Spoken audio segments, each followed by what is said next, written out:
قل هاتوا برهانكم إن كنتم صادقين.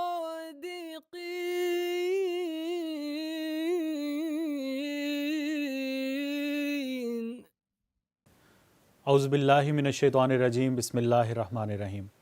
ناظرین کرام، السلام علیکم ورحمۃ اللہ وبرکاتہ۔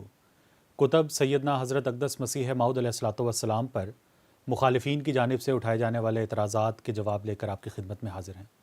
اسٹوڈیو میں خاکسار عبدالنور عابد کے ساتھ محترم مولانا ہادی علی چودھری صاحب تشریف فرما ہیں جو ان اعتراضات کے جواب دیں گے۔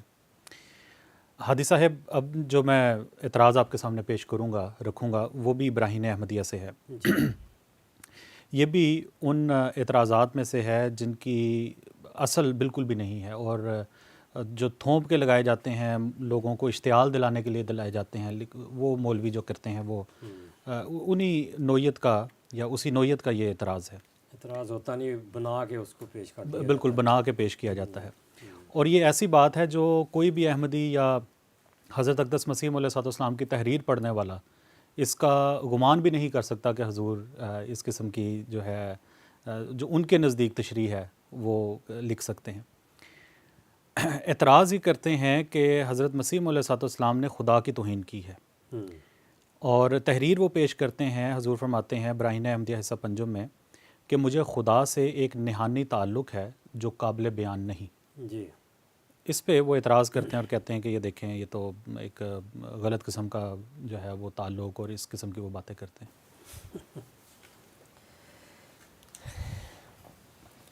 حضرت صلی اللہ علیہ وسلم نے اسی لیے جو پیشگوئی کی تھی اس میں جو الفاظ استعمال کیے تھے ایسے لوگوں کے لیے، ان سے پھر یہی نکلنا ہے۔ تو دیکھتے ہیں، بسم اللہ الرحمن الرحیم، نحمدہ و نصلی علی رسولہ الکریم وعلی عبدہ المسیح الموعود۔ یہ جو عبارت ہے جس کا ایک ٹکڑا انہوں نے پیش کیا ہے، یہ براہین احمدیہ حصہ پنجم روحانی خزائن کی جلد 21 سے 81 صفحے پر 80 اور 81۔ حضرت مسیح موعود علیہ السلام یہاں اپنے ایک الہام جو کہ قرآن کریم کی آیت پر مبنی ہے،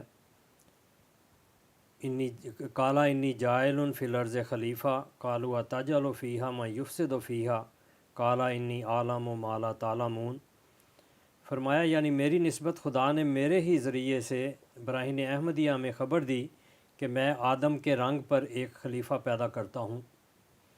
تب اس خبر کو سن کر بعض مخالفوں نے میرے حالات کو کچھ اپنے عقائد کے برخلاف پا کر اپنے دلوں میں کہا کہ یا الہی، کیا تو ایسے انسان کو اپنا خلیفہ بنائے گا جو ایک مفسد آدمی ہے، فساد کرنے والا، جو ناحق قوم میں پھوٹ ڈالتا ہے اور علماء کے مسلمات سے باہر جاتا ہے۔ تب خدا نے جواب دیا کہ جو مجھے معلوم ہے وہ تمہیں معلوم نہیں۔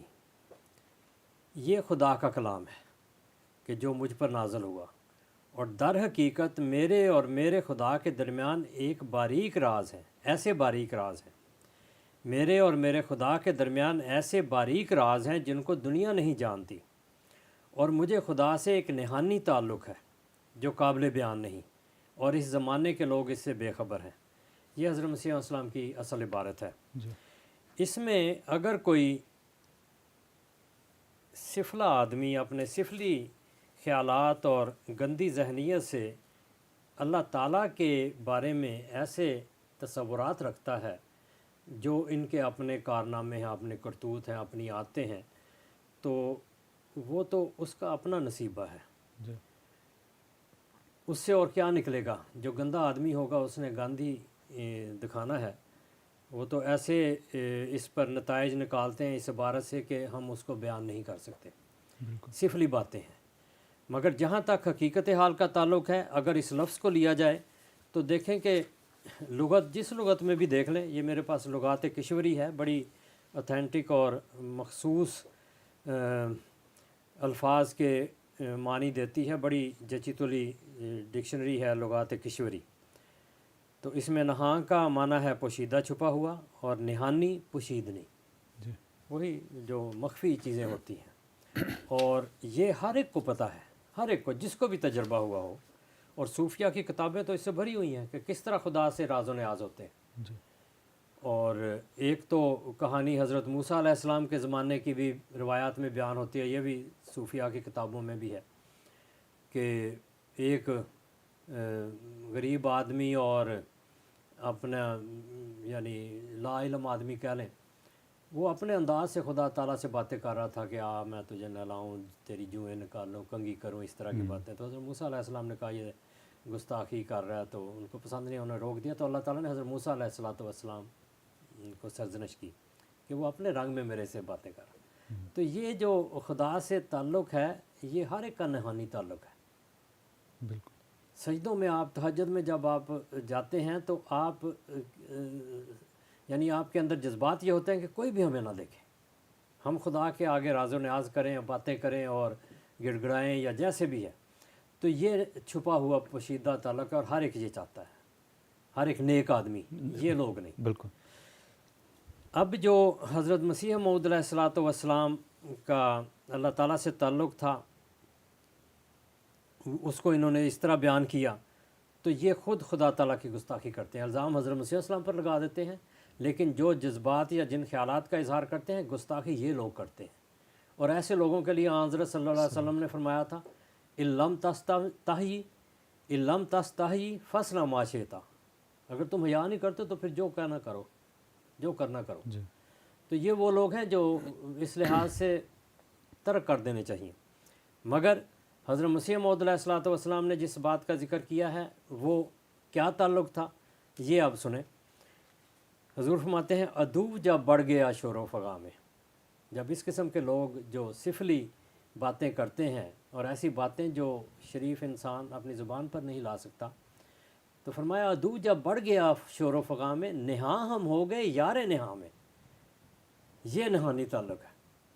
پھر فرمایا سر سے میرے پاؤں تک وہ یار ہے مجھ میں نہاں، سر سے میرے پاؤں تک وہ یار ہے مجھ میں نہاں، اے میرے بدخواہ کرنا ہوش کر کے مجھ پہ وار. یہ نہاں ہے.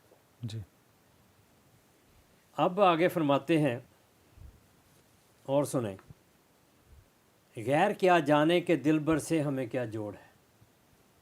کیا بات ہے. بالکل. وہ ہمارا ہو گیا اس کے ہوئے ہم جانثار، دیکھتا ہوں اپنے دل کو عرش رب العالمی، قرب اتنا بڑھ گیا جس سے ہے اترا مجھ میں یار. یہ ہے پوشیدہ تعلق. بالکل.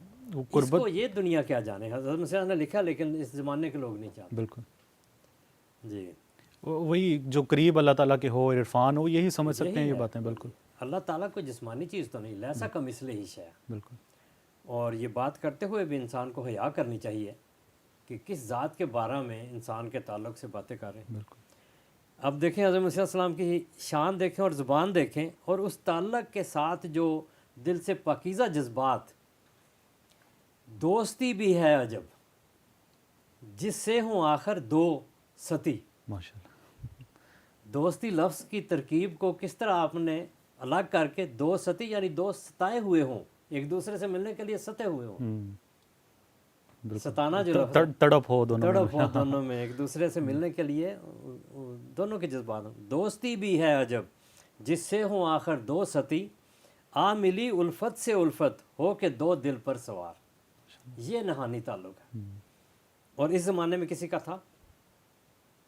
وہ تو میں نے پہلے بھی ایک دفعہ عرض کیا تھا کہ حضرت مسیح السلام کے آنے سے جس نے آپ کو رد کیا اللہ تعالیٰ نے اس سے ہم کلام ہونا چھوڑ دیا، چاہے وہ کتنا مقرب تھا. پہلے سب پر اللہ تعالیٰ کے قرب کے دروازے بند ہوئے، حضرت مسیح السلام اور آپ کی جماعت سے کھولے ہیں. اور یہ وہ تعلق تھا.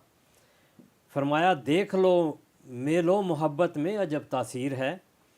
یہ اللہ تعالیٰ کی اور اس کے ایک عاجز بندے کی، اس کے پاک مسیح کی جو میل و محبت ہے. دیکھ لو میل و محبت میں عجب تاثیر ہے، ایک دل کرتا ہے جھک کر دوسرے دل کو شکار. کیا خوبصورت کلام ہے. بالکل. یہ عارف باللہ ہی کر سکتا ہے، اور اللہ سے عشق رکھنے والا اس میں جذب آدمی کر سکتا ہے. عجب ایک خاصیت تیرے جمال و حسن میں، جس نے ایک چمکار سے مجھ کو کیا دیوانہ وار. اے خدا تیرے لیے ہر ذرہ ہو میرا فدا، مجھ کو دکھلا دے بہار دین کہ میں ہوں اشک بار۔ اصل تڑپ دین محمدی کی کہ اس میں بہار آ جائے، اور جو اللہ تعالیٰ سے محبت ہے اس کا یہی اجر مل جائے کہ دین زندہ ہو جائے۔ لیکن ان لوگوں کو بھی حضرت مسیح صلی اللہ علیہ وسلم نے اسی حوالے سے پھر مخاطب بھی کیا ہے کہ مت کرو بک بک، مت کرو بک بک، بہت اس کی دلوں پر نظر ہے، مت کرو بک بک اس کی دلوں پر ہے نظر، دیکھتا ہے پاکی یہ دل کو نہ باتوں کی سوار۔ تو پاک دل جو ہے اس کو کثرت اعجاز کی حاجت نہیں، بالکل وہ جو گندے نیت والے گندے دل والے ہیں ان سے یہ باتیں نکلتی ہیں۔ آئے اب ہمارے بزرگ کیا کہتے ہیں، یہ حضرت مسیح موعود علیہ الصلوۃ والسلام کی بات پر اس طرح انہوں نے یہ ہرزہ سرائی کی ہے، اس طرح انہوں نے ایسے گندے الفاظ استعمال کیے ہیں۔ اب دیکھیں حضرت سید عبد القادر جیلانی رحمۃ اللہ علیہ کو، وہ کہتے ہیں کہ ان الحق تعالی، یعنی اللہ تعالیٰ، ان الحق تعالی یخبرنا فی سرائنا، ہمارے نہاں در نہاں حالات میں، ہماری خلوتوں میں، یخبرنا فی سرائنا بمعانی کلام ہی و کلام رسول ہی صلی اللہ علیہ وسلم، معنی کلام ہی و کلام رسول ہی صلی اللہ علیہ وسلم، وہ ہمیں اللہ تعالیٰ ہمارے ساتھ خلوتوں میں، سرائنا یہ نہاں سے بھی زیادہ مضبوط لفظ ہے، سر، بالکل چھپ جانا، اللہ تعالیٰ اپنے کلام اور رسول کے کلام کے ہمیں معنی سمجھاتا ہے۔ پھر کہتے ہیں یسمہ صاحب و حاضل مقام، جس کے ساتھ اللہ کو یہ خلوت نصیب ہوتی ہے اس مقام کا آدمی کیا کہلاتا ہے؟ من انبیاء، وہ نبیوں میں سے ہے۔ یہ جو نا علماء امتی کا انبیاء بنی اسرائیل، وہ ان میں سے ہے۔ الاولیاء، یہ وہ ولی ہیں جو جن کی نبوت کا مقصد یہ ہوتا ہے لتعریف بے احکام شریعت، تاکہ وہ احکام شریعت کو کھول کر بیان کرے۔ تو یہ حضرت عبد القادر جیلانی رحمۃ اللہ علیہ نے بھی اس نہانی تعلق کا ذکر کیا اور خلوتوں کا ذکر کیا۔ اس کے بعد دیکھیں کہ میں نے پہلے بھی اس کا حوالہ پیش کیا تھا، عرفان کتاب ہے، قبلہ حضرت قبلہ فقیر نور محمد سروری قادری کلاچوئی رحمۃ اللہ علیہ، یہ دیوبندیوں کے ہیں، 2012 میں یہ شائع ہوئی ہے کلاچی ڈیرہ اسماعیل خان سے۔ وہ حضرت صلی اللہ علیہ وسلم کے حوالے سے بات کرتے ہیں اور ان کیفیات کا ذکر کرتے ہیں جو ان خلوتوں کی بات ہے۔ تو فرماتے ہیں اس کی کیفیت یوں تھی کہ جب حضرت صلی اللہ علیہ وسلم کے وجود مسعود میں تخم اسم اللہ ذات نے پھلنے پھولنے کا تقاضا شروع کیا، اور آپ صلی اللہ علیہ وسلم نے اپنے اندر نزول وحی کے آثار محسوس کیے، یعنی حضرت مریم کی طرح آپ صلی اللہ علیہ وسلم نے اپنے بطن باطن میں حمل وحی کی بے واسطہ ثقالت کو معلوم کیا، یعنی براہ راست جو اس کا بوجھ تھا، حمل وحی کے بوجھ کا جو بوجھ تھا، اس کے وزن کو، اس کے بھار کو محسوس کیا، معلوم کیا، اور بمقتضائے فحاملت ہو فنبذت بہی مکانن کسیہ، اس کو حضرت مریم کے اس حمل سے جس سے عیسیٰ پیدا ہوئے علیہ السلام، اس آیت سے مثال دی ہے۔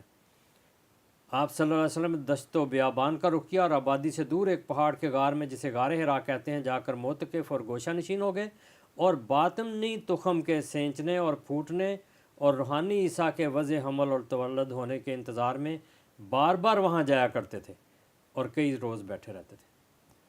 تو یہ جس تعلقات کی یہ بات کرتے ہیں، حضرت صلی اللہ علیہ وسلم کے بارے میں کتنے پاکیزہ اور وحی کے حساب سے حمل سے تشبیہ دی ہے انہوں نے، اس عبارت کو کیا کریں گے؟ تو یہ جو اللہ تعالیٰ سے تعلق ہوتا ہے، اس میں یہ ساری تمثیلات، تمثیلی زبان میں یہ واقعات ظاہر کیے جاتے ہیں اور بیان کیے جاتے ہیں۔ اور حضرت مسیح موعود علیہ الصلوۃ والسلام نے تو صرف اپنے ان راز و نیاز کی باتوں اور خلوتوں کا ذکر کیا جس کا ذکر سید عبد القادر جیلانی رحمۃ اللہ علیہ نے کیا ہے، اور حضرت صلی اللہ علیہ وسلم کے بارے میں تو بہت بڑھ چڑھ کر انہوں نے عرفان والوں، کتاب والوں نے بیان کر دیا ہے۔ اب حضرت داتا گنج بخش حضرت سید علی بن عثمان حجویری رحمۃ اللہ علیہ، انہوں نے حضرت صلی اللہ علیہ وسلم کے معراج کی بات کی ہے اور وہاں کی کیفیات کا ذکر کیا کہ آپ اوپر تشریف لے گئے اور صفات بشری میں گم ہو گئے اور فنائے صفات میں آپ متحیر تھے۔ پھر اس کی مزید تفصیل بیان کر کے جب واپسی کا ذکر کرتے ہیں وہاں سے معراج سے واپس آنے کا، تو فرماتے ہیں واپس آئے اور فرمایا انی لستو کا احدکم، میں تم میں سے کسی جیسا نہیں ہوں، انی ابھی تو عند ربی، میں اپنے رب کے حضور رات بسر کرتا ہوں، فیطعمنی ویسقینی، اور وہی مجھے وہاں کھلاتا اور پلاتا ہے۔ اس کا ترجمہ کیا، میں تم لوگوں جیسا نہیں ہوں، میں حضور حق میں شب گزاری کرتا ہوں اور وہی مجھے کھاتا پلاتا ہے، میری زندگی اور بقا اسی سے وابستہ ہے۔ حضرت داتا گنج بخش کے الفاظ۔ نیز فرمایا لی مع اللہ وقتن، میرے لیے، میں ترجمہ بعد میں پڑھ دیتا ہوں، لی مع اللہ وقتن لا یسع معی فیہ ملک مقرب ولا نبی مرسل، مجھے حضور حق ایک ایسا وقت میسر آتا ہے، یعنی خدا کے حضور جب میں ہوتا ہوں تو ایک ایسا وقت میسر آتا ہے کہ اس وقت کوئی مقرر فرشتہ یا نبی مرسل درمیان میں حائل نہیں ہوتا۔ یہ ہے وہ نہانی تعلقات جو رسول اللہ صلی اللہ علیہ وسلم سے جاری ہوئے ہیں، اور آپ کے فیض سے ہی امت کے علماء، اولیاء اور صلحاء، ائمہ میں، مجددین میں، وہ جو اولیاء اللہ ہیں جو خدا کے حضور شب گزاری کرتے ہیں، ان میں آئے۔ یہ سب حضرت صلی اللہ علیہ وسلم کا فیض ہے، مگر ان لوگوں کی تعریف رسول اللہ صلی اللہ علیہ وسلم نے جن الفاظ میں کی ہے، اس طرح کے سفلی جذبات والے، تو انہوں نے اس کے علاوہ کیا باتیں کرنی ہیں؟ انہوں نے تو اپنے حالات کو دیکھنا ہے۔ تو یہ حضرت مسیح موعود علیہ الصلوۃ والسلام کا ایک بہت ہی پاکیزہ اور ایسا خدا تعالیٰ سے نہاں تعلق تھا کہ اس زمانے میں اس کی نظیر نہیں ملتی، اور آپ نے فرمایا کہ اس زمانے کے لوگ اس سے بے خبر ہیں۔ یہ حالات ہر ایک کو پیدا کرنے کی ضرورت ہے۔ یہ نبیوں کی آمد کی ایک علت غائبی ہوتی ہے، ان کے آنے کی وجہ ہوتی ہے کہ وہ انسان کو خدا سے ملائیں، اور خدا ملتا ہے، مگر ایسے لوگ جو دنیا کے گندے لوگ ہیں، دنیا پر پڑے ہوئے ہیں، ان کی زبان نے یہی کہتے ہیں۔ تو حضرت مسیح علیہ السلام ان کو بھی بتا دیا مت کرو بات۔ وآخر دعوانا ان الحمدللہ رب العالمین۔ جزاکم اللہ احسن الجزا ہادی صاحب۔ ناظرین اکرام، اگلے پروگرام میں ایک نئے اعتراض کے جواب کے ساتھ آپ کی خدمت میں حاضر ہوں گے۔ السلام علیکم ورحمۃ اللہ وبرکاتہ۔ صف دشمن کو کیا ہم نے بہجت پامال، سیف کا کام قلم سے ہی دکھایا۔ احمدیہ مسلم جماعت، اسلام میں نشت ثانیہ کی الہی تحریک۔